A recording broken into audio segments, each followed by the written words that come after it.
Halo semuanya, perkenalkan nama saya Elisa Fadila, NPM 2351144 dari Universitas Dharma Wangsa.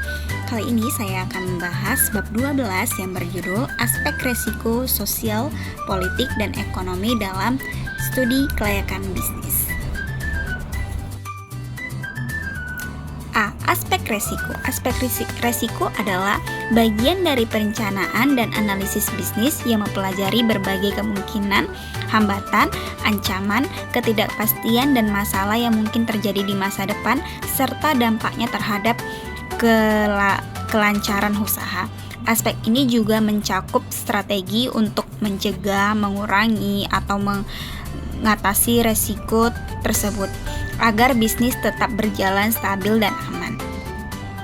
Ketidakpastian dapat diklasifikasikan dalam 3 hal, yakni 1. Ketidakpastian ekonomi, 2. Ketidakpastian politik, dan yang ketiga ketidakpastian alam. B. Macam-macam resiko. Resiko dapat dibedakan dengan berbagai cara. Menurut Jojo Soedarso 2003, antara lain 1. Resiko yang tidak disengaja atau resiko murni, 2.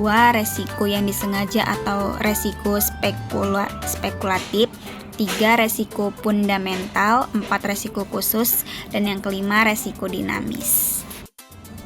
1. Upaya penanggulangan resiko. Sesuai dengan sifat dan objeknya, maka ada beberapa cara untuk menanggulangi atau meminimumkan resiko kerugian, antara lain menurut Jojo Soedarso 2003, 1. Melakukan pencegahan dan pengurangan terhadap kemungkinan terjadinya peristiwa yang menimbulkan kerugian, 2. Melakukan retensi, 3. Melakukan pengendalian terhadap resiko, dan yang keempat, mengalihkan atau memindahkan resiko kepada pihak lain. Resiko yang dihadapi pengusaha. Namun bagi sebagian wirausaha yang lain, resiko yang harus dihadapi dalam pengembangan usahanya bisa jadi dirasakan terlalu berat dan penuh ketidakpastian, sehingga mereka lebih memilih untuk mempertahankan status quo. Pada dasarnya, 2 resiko yang dihadapi oleh wirausahawan ketika diberikan kesempatan untuk mengembangkan usahanya. Kedua resiko tersebut adalah 1. Resiko real adalah resiko yang terlihat, bisa dihitung, bisa diantisipasi, dan bisa dihindari. 2.